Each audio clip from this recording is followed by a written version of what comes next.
Hello, I'm Jean, an anxious overachiever with panic disorder. I'm also the CEO and founder of Figure Life and Beauty. We specialize in irritant-free skincare for sensitives like me, and I have a personal blog about my journeys with anxiety. Hello, I'm Dr. Amelia Kelley. I'm a trauma informed therapist with a passion for self empowerment and especially helping neurodiverse folks and sensitive souls find their place in this not always sensitive world.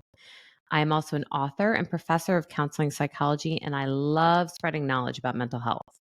I truly believe it's the foundation to self empowerment.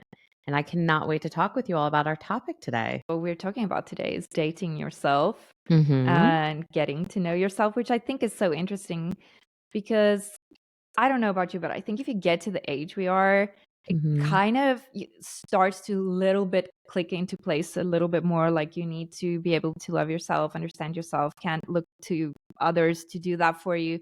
But that doesn't kind of give you the solution.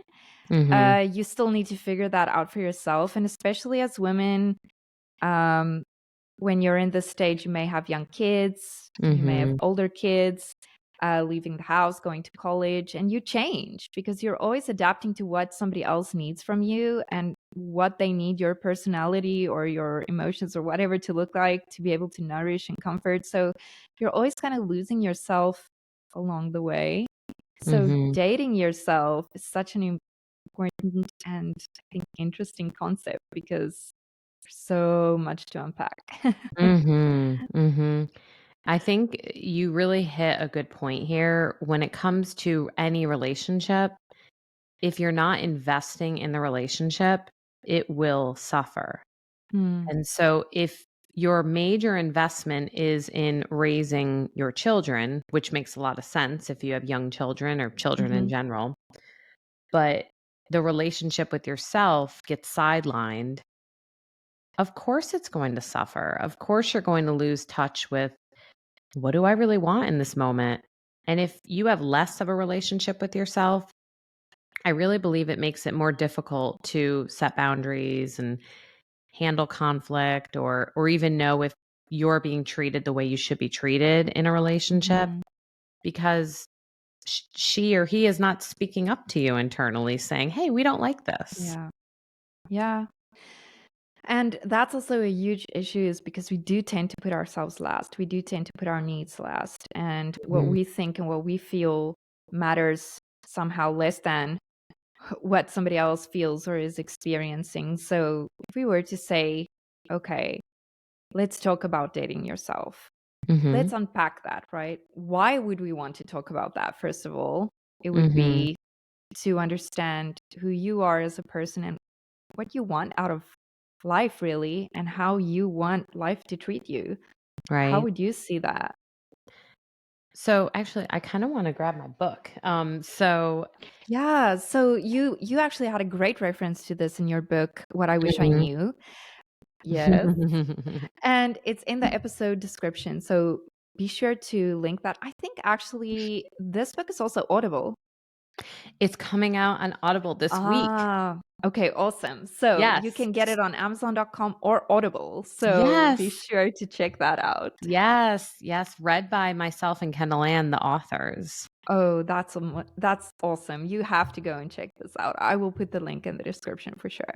I'm so excited. Yeah, Kendall Ann has this amazing storytelling capability, and it's her story, so she's owning it. And I'm excited because when you're going through something really difficult, so the book is What I Wish I Knew Surviving and Thriving After an Abusive Relationship. And it was her survivor story. And when you're going through something like this, not everyone has the time to sit down and read a book. Mhm. You're going through so much stress. Sometimes the only me time I get dating yourself, which we're talking all about today, sometimes it's on your commute or sometimes it's Yeah. when maybe you've carved out 30 minutes of walking or something. So I feel like it's going to really help people have access, and I'm excited that you can do the meditations too because I lead Oh, some of awesome. those in the book, and sometimes reading a meditation is a little tricky instead of being led through one, so I'm Yeah. really excited about that. But there's a chapter on rebuilding relationships, and we're Mhm. talking about how if you have been through a negative relationship or This could be, your history in your childhood, or this could be gaslighting. This could be unhealthy work dynamics. I mean, whatever kind of relationship you've had where you start to disconnect from yourself, part of learning to trust others again is about rebuilding and learning from yourself. And Mhm. so I talked about time alone and dating yourself. I'll read a little bit of it. So, how you spend your time between relationships can be an enriching and healing time. With my clients, I often explore the idea of dating themselves. This is Mhm. when you relearn about your deepest desires and needs and can become fully in relationship with yourself. You will learn to enjoy your own company. Think about the beginning stages of dating someone. You put energy into doing things to get to know and enjoy them. This is what you should be doing with yourself. And then I kind of go through some ideas of things you can do. If you think about no longer being in a negative relationship by focusing on your wellness and health, you'll be engaging in positive reparenting and self care. So we might kind of unpack those terms a little. Mhm. Also, by seeking safety for yourself during the time that you're dating yourself, you can also discover more about who you are or the new you after a huge change in your life. So that's another thing too. Dating yourself should be a constant practice, but it should especially happen after going through a major life change. That's a really important time Yeah. to focus on that too. But the thing is also it comes back to nurturing yourself as well. We always talk about you look after your body, you look after your mind, you look after your soul, and this is part of it, right? So if you were to take, for example, a marriage, it only works and stays healthy because you keep working at it and you keep Right. checking in with each other and you keep having good communication. And if you were not to do that with yourself, arguably the most important being in your life, Mhm. then that's going to lead to some issues. But my thing with this is I always like, maybe it's just my history, but I love to put things into practical perspective for myself so I can make work out of it. Mhm. And like when you're saying, okay, date yourself, get to know your likes and your dislikes. For many people, it certainly was for me, you're at such a stage where you're so lost in that and Mhm. it's such unfamiliar territory to you. You really just don't even know where to start. Like, Mm. how do you start understanding what you like? Like, it's been such a long time since you've even dared ask yourself this question. Mhm. And then what happened for me was when I started to sit down and I was really trying to understand, who is this person? Who is me? What makes me happy? What do I like? I would write these things down and I would constantly see that I was referencing things that other people that are close to me like. Mm. They like doing this. This is what makes them happy. And I do it because that makes them happy. So getting to a point of understanding what makes me happy and what makes me thrive was a really difficult journey for me. How Mm. did you get to that part? Like how do you start doing that? I don't think it even has to be these big, grand efforts, also. Like, you don't necessarily have to take yourself on a date to a cooking class, although that would be fun.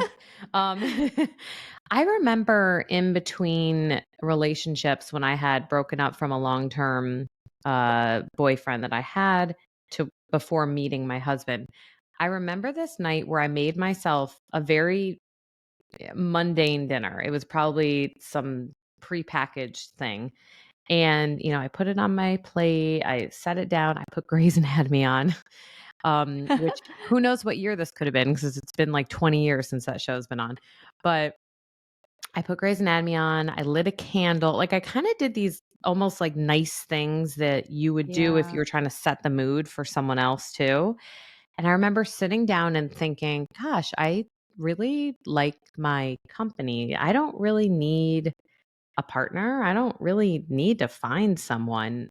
And I know it's annoying, but that was right before I actually met my husband. That story, like when you stop looking, you find them. But I think that's Mhm. a big piece of it is like, what would you do to make other people comfortable in a situation or an environment? How would you maybe enhance, and especially with a lot of our sensitive listeners, what would you do to make something really nice for other people You can do that for yourself in these small little ways. But to what you were speaking about, you don't learn what those ways are if you don't slow down enough and spend some Mhm. time on your own doing whatever form of self-care or reflection you really enjoy. That's when you start hearing, these are the things I like. That's when you start Mhm. learning. That's so interesting because my wiring was like this. I love to be alone.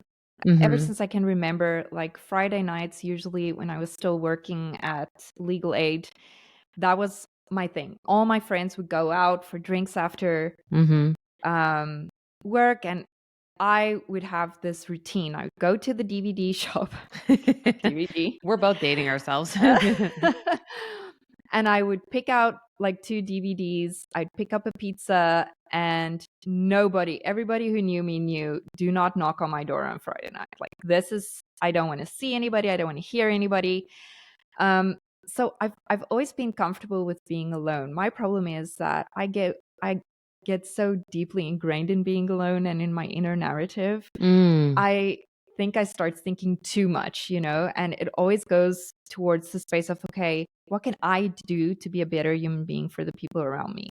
Oh, I can practice self growth. I can do this course. I can meditate. I can journal. And then at the end of it all, I was like, okay, this was wonderful and enlightening and enriching, but Yeah. this was all for the people around me and how I can Mm. show up better for somebody else in the world. Like, how do I show up for me? And I think it really hit home when somebody asked me, what do you do for yourself? It's like, oh, many things. I meditate. No, you do that because that's part of your anxiety management. You have to do that. Oh, yes, that's true. Okay, I exercise. I exercise every day. Yes, but you do that to be healthy and to get rid of all that anxious energy. What do you do for yourself? Just for you, Mm. not because you're managing something or because you're trying to be healthy. And I Mhm. was just completely stunned. It was like, well, everything that I thought I was doing for me turns out may not have just been for me. Right, right, and not to say that things like meditation and exercise No, are not, no.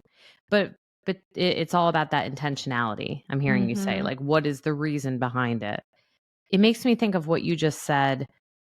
If you spend time with yourself, you go into kind of this space of self-improvement or learning or knowledge. What if when you were on a date with someone, instead of "What do you like to do?" you said, "How do you self-improve?" Can you imagine that? I think this poor person would just run out of the door as fast as possible. That would be like going on a first date and it's like, okay, I'd like to have 3 kids. I'm planning on getting married within the next month. Like, What does your 401k look like right now? yes. Where do you see yourself in 10 years? So I think that's an important piece, that dating, yes, it can be heavy and you're learning a lot and you're diving in, but is it balanced with play? Mhm. Are you also being playful with yourself? Are you also not taking yourself so serious? Are you allowing for downtime and rest? I think whatever your tendency is, like if you tend towards kind of shutting down when you're on your own, maybe you are going to want to look to be more playful and more active if you want to learn more about yourself. Or if you tend to be someone who's always on the go and trying new things, maybe your version of knowing more about yourself and dating yourself is trying the opposite of, how do I maybe draw a bath and put some petals in it and light candles and read a Mm. book? Like, how do I slow down and go the other way? Yeah, for me, a key part of that was that inner stillness because my Mhm. mind is always buzzing with so much like energy and things going on. And once you reach that point of stillness, you tell myself, like, I don't need to be doing something to justify the stillness right now. I can just be still. Like, Mhm. I don't need to justify it by saying, okay, I'm going to work on myself in this period of Mhm. stillness, or I'm going to do this or that. I can just sit. And actually, podcasts help me a lot with that, like lighthearted podcasts. Like, I love Doug Shepard's podcast because it takes my mind off Mhm. of all of these internal conversations I'm constantly having with myself, Mhm. but I'm still alone with myself. Right. And so I love the part where you said you do need to get that to that still place, Mhm. because how will you know if you don't get there? But sometimes getting there is part of the journey. Right. And I think because you had mentioned, you know, parenthood and being on for everyone else, with the people I work with, and even honestly myself, who struggle to compartmentalize that, I do think it's important to set dates if you need Mm, to. You know, you wouldn't mhm. just normally, if you were dating someone, you wouldn't just show up at their house unannounced. Maybe, maybe not. Yeah, my husband and I have a date set every month for date night, so it just makes sense So to do do that for we. yourself. We should talk about that. Yeah, no, we've been ever since we had our daughter, we're like, we're gonna stick to Mhm. this once a month. It makes a big difference. Yeah, huge difference. But I think the relationship with yourself, I don't know if monthly is enough. Yeah, no, for sure. You need to set a little bit more. But what I was meaning with that is I just think that if you were so dedicated to doing that for somebody else, why would you not do that for yourself? Yeah. Exactly, exactly. I wonder what the kind of like magic number for everyone would be. I think as a highly sensitive person, research actually says that we need on average 2 hours of unstructured time per day. I was just gonna say for me it's daily. I like Yeah. need those 20 minutes of stillness. I Mhm. need the downtime before bed. Mhm. Um, but yeah, again, I have to concentrate. Like getting still is not the issue for me. What I do with my stillness is the issue. Mm. Like reminding myself, you are here for you right now, Mhm. not to improve you Mhm. for the world around you, like just you. Right. That that's my kind of stumbling block. Right. And you know, the interesting thing too, when you do date yourself, and this is why in the book we talked about it in the rebuilding relationships Mhm. as a whole, it does make you more available for finding healthy relationships. If you're sitting here thinking, you know, I get it, you're saying Valentine's Day is for loving yourself and loving everyone, but I just really want to go on a date. You know, someone who's just like, I just really Mhm. want to go on a date with another person. You have to, I believe, you have to start with dating yourself first before you're going to find someone that vibrates at the same frequency that you deserve. Yeah. And also when you're dating yourself like that and you get to know the innermost parts of you, I feel it became a lot easier for me to recognize red flags. Totally. Not necessarily flags like abusive or negative, but red flags that would not suit with my personality, that wouldn't be a Mhm. relationship that would be empowering or healthy for me.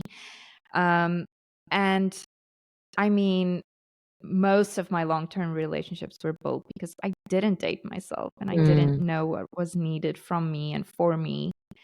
And then you cultivate the wrong types of relationships with others. And it definitely helped me to really recognize, oh, I don't think this is probably not for me. I think I should steer clear, or Mhm.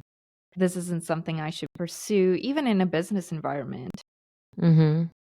Yeah, and if you think about this doesn't just apply if you're single. This very much applies if you're in a committed Hmm. relationship also, because we are always learning and evolving, and if you're not actively in relationship with yourself, you're not going to be able to keep up with even just red flags or green flags that can happen in your relationship. And you'll be more likely, I believe, to be emotionally available if you've gotten the time that you need. And this really comes down to, I think, a precursor to dating yourself is being able to establish boundaries when you need to, Hmm. which can be tricky for some people. Very tricky. And uh, we should boundaries is a whole episode. I have so many thoughts about Mhm. boundaries. But one thing I would say though is it's important to understand that this does apply also in a relationship, because you do start to lose the ability to communicate what you want And if I look back on some of the most difficult conversations I've had in relationships, a Mhm. lot of that was blame that could also be attributed to me because not only didn't I know how to communicate what I want, I didn't know what I wanted. Mm. So you get frustrated and you're demanding something from the other person, but you're not even able to vocalize what it is that you want. How do you want to go about fixing this? How do you want it to be done in future? What was it about it that upset you? Because you don't know. Mhm. And like you say, we're always evolving. Things will always change in your relationship. Your kids will grow up. You'll change jobs. You'll go into different phases of your lives between you and your partner. And this communication is so integral. And if you're not able to vocalize what it is that you need, Mhm. it's just going to make things so much more difficult. Yeah, at the end of the day, you're the one that's always there Yeah, through it all. you're always with you. You're always with you.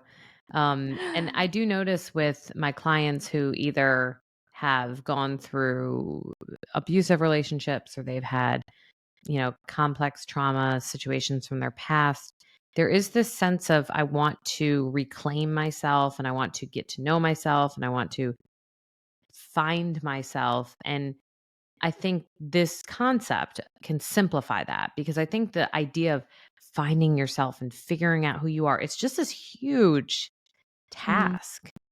There's no limit to it. And so mhm. I think the process of saying, okay, take a pause.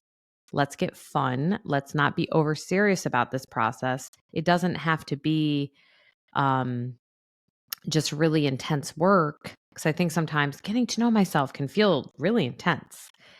It Yeah, can you be need to get a course on it. You need to download a right, book, right. like You can be playful. Like I said, just things that you used to love to do when you were a child, maybe jotting down things, hobbies that you had and seeing how many of them you would still like to try or things you've never tried that you'd like to do or, you know, even if you are in a relationship, getting yourself out into, you know, getting some self-care done or things like that, it can be fun and it can be playful. Yeah, and I think also to be just kind to yourself, which I love saying and obviously hate doing. But Maybe that'll change as we do our yeah, maybe. podcast. But, just also understanding that you may not like everything you try, and that's okay, and don't give up because I did that, like, okay, maybe I would love to go hiking, and I had a terrible experience when I went to do it, and I was like, "Yeah, this is definitely not for me, so I Mhm. don't know what I want. I'm giving up again for 3 months." Like, try it, and if you don't like it, that's also okay, Mhm. and kind of view it as something, "Okay, I tried that. I ticked that one off the box. That's definitely not for me. What's the next thing that I think I wanna try?" Mhm. Absolutely. And you also don't necessarily have to be completely alone either to date Yeah. yourself. And I don't just mean not in a committed relationship. I think in our last episode, I was mentioning how my husband and I like to be social and to be out with other people. So sometimes you can even think it's kind of a mental shift if you are in a space with other people and you are enjoying other people's company, but you think, "Hey, me, I'm I'm tired or I'm overwhelmed or I'm whatever." How would you step up for a partner in that moment? Would you be Yeah. like, "Hey, are you ready to go home?" So it's almost this kind of internal experience where you Mhm. and yourself get to be in communication with what you need, even in moments if there's other people around. Yeah, that's important because that ability to go within, especially for highly sensitive people that are prone to overstimulation and Yeah. overwhelm, can really be a lifesaver to you. And understanding what your limitations are. Like, okay, this is as far as I can go. I'm being kind to myself and I'm Mhm. exiting this situation. So there are so many elements towards dating yourself. But Mhm. now the next question is, so many of us would say, I don't have the time for that. That sounds like an amazing concept, Yep. but I have. 2 kids with 100 extramural activities. I've got a job, I've got a husband, I've got a cook. We unfortunately don't all have the same support structures and systems in place. Um, and I completely get that, and I also come from a background like that, so I really, really, really, really get that. Mhm. But the hardest lesson I think I've learned is that you absolutely do have time for the things you make time for. Yeah.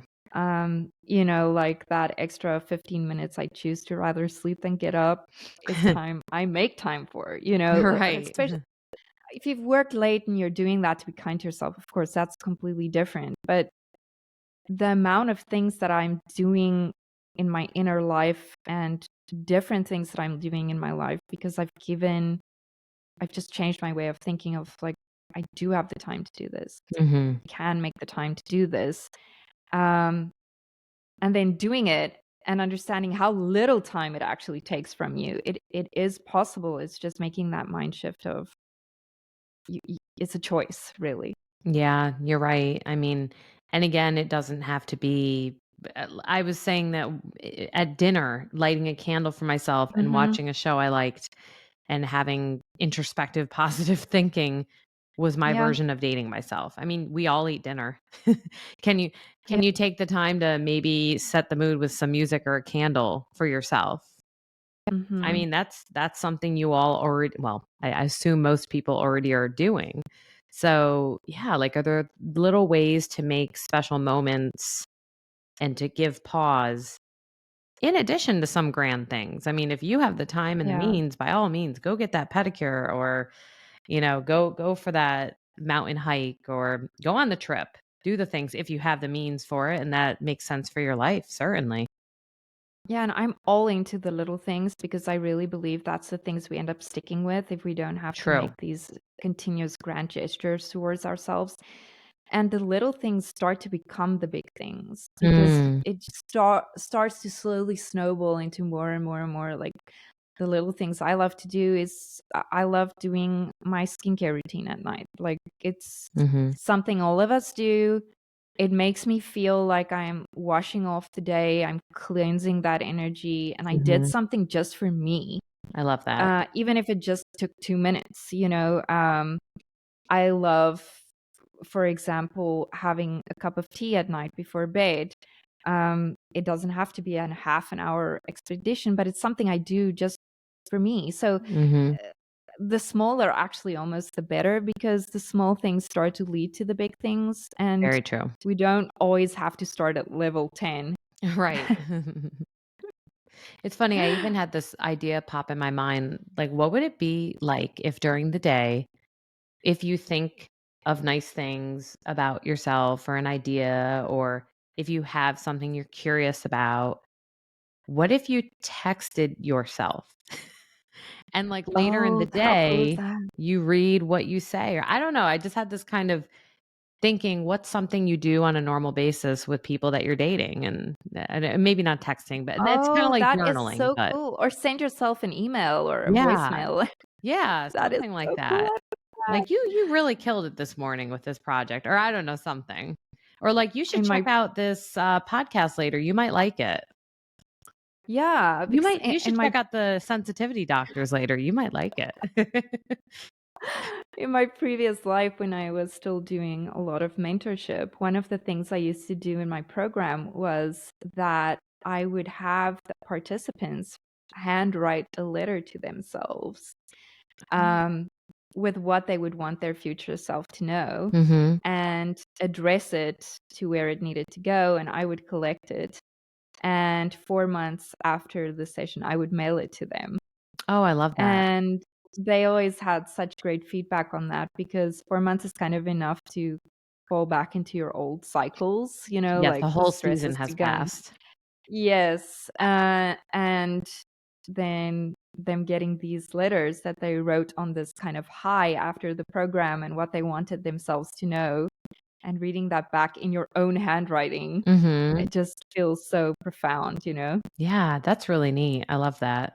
Sometimes I'll do this exercise if you need, and you could do it both with your right hand or your left hand, whatever your dominant is, but if someone has like a child part or a younger part that they're struggling with, or had gone through a struggle, I'll have them do a left hand, right hand writing exercise where you'll start with your dominant hand and, hey, how's it going? What do you need? And then you respond with your non dominant hand as the younger Oh, part of wow. you. Yeah? And it creates this dialogue. It taps into two different parts of your brain. So I can almost see not using your non dominant hand if you're dating yourself, but what would happen if you kind of split a page in half, checked in? Hey, how's it been going? I know you're struggling with A, B, or C. And then respond as yourself on the other side with both dominant hands if you want to. Yeah. Kind of having that dialogue and then save it and send it to yourself. Like I'm just kind of kicking it up a notch if you wanted to do this Mm. internal dating experience, this dialogue Oh, together yeah, with that is yourself. such a cool idea. Mhm. That's such a cool idea, and it's all things that are so small and doesn't have to take a lot of time that you can just do for yourself. And Mhm. I'm always telling people, for me, it was so difficult to do self-care, and there's so many reasons not to do it, and there was so many excuses, but I learned that I'm not really only doing it for me. I'm also doing it for the people who live with me every single day, because if I'm in a better space with me, I get to be in a better space with them and I get to better show up for them. Yeah, So it's just as important for me to be good and healthy so I can be good and healthy for them. right. Um, and, it's just really about caring about the kind of person that you are for the people that you love. And that's self care. And it's neat. It's funny when you were saying that, I was thinking of this time that I walked in to my bathroom and my daughter, who was probably, I want to say your daughter's age at the time, or maybe 5 or so, she was laying in the tub, fully dressed. She's laying in the tub. She had like a cushion behind her. She was holding a book. She had a little drink of water, and I was thinking, "Okay, what are you doing, But honey?" she's wet? Like she's submerged in the No, water, no, no, fully no. She clothed? just set Oh, herself up okay, in okay. like a pretend scenario, right? Okay, She okay. had all the things, and I was like, "Hey, honey, what are you doing?" She said, "I'm being mommy."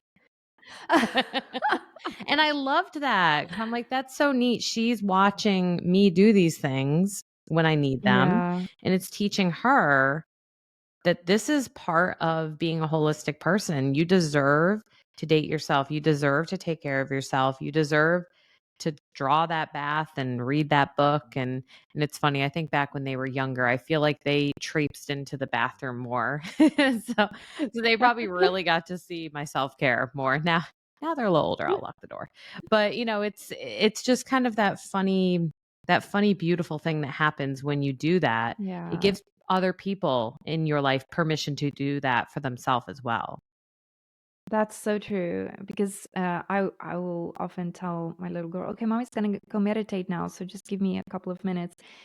And she started coming to me. She had an overwhelming day. She scored very high on the highly sensitive Mm, child test, by the way. mhm. And she will tell me, "Okay, mommy, I just need a few minutes now. Don't bother me. I'm gonna go meditate." Aw, I love that. And she will really sit there and close her eyes and breathe in and breathe out, and, That's like, so she'll cool. sit there for, like, a solid 5 minutes and completely just be with herself, and it just made me feel so good because I didn't come from an environment like that, and Mhm. being able to give that to her was just such a gift to me, Yes. to see that, and again, it's because we made the time to date ourselves, and Right. ultimately, you want that for your kids. Have you guys ever, used or seen the channel Cosmic Kids Yoga? No, You I should. haven't I think she actually. would love it. I think she would love it. It's Okay, this I'm not so even gonna gonna check pretend I that know what out. accent the woman has because, like I said, I'm bad at accents. So she has a really cool accent. She's from somewhere. And it's this yoga instructor who tailor makes kids yoga, but with like fun backgrounds, and her outfits go with, and it's like a whole storyline. So there's like a Frozen one or Halloween yoga, or Oh, she's that's great. so cool. They're I very wanna well do that. produced. Yeah. Okay, no, I'm definitely gonna check that out. Yeah. So I hope that our audience is gonna take the time to date themselves. Maybe not on Valentine's Day, but just a little bit. do something for yourself, just a little bit, just something small Mhm. every day or every second day, once a week, build up to every day. I'd love to hear what people do too. I mean, reach Yeah. out to us on Instagram. I'd love like a little message like, "Hey, I dated myself by doing this." I'll definitely give you some Yeah. thumbs up and applause for that because that would be really neat. Yeah, me too. But also, like, I'd love to have new ideas of how I can date myself. So Yeah. if you're more creative than I am, then I want to hear all about it for Yes, sure. for sure. So, in closing, what are you celebrating today? I think I'm celebrating that I have the opportunity to go do that cooking class. I'm excited about that. I'm looking Oh, forward that's gonna to be so it. much fun. Yeah, just being able to but also the self-care piece. Like I'm going to make sure to do something nice for myself too on Valentine's Day Mhm. or around it. What about you? I'm celebrating that I've had a really good tummy day. Like my Ooh. anxiety has been ramping up and I've been placed on a low FODMAP, low gluten-free, lactose-free Oh diet my to see goodness. what may be upsetting me. And it's Yeah. like this whole 6-week process and then putting things back. And I've just been in a miserable space. And today has been a great day. Oh, I felt good. the best that I have ever. So I think Awesome. it's finally starting to help. And I'm celebrating that. Well, maybe we should record every single day because maybe Yeah, maybe, your yeah. antidote. So we'll see you again next time on the Sensitivity Doctors.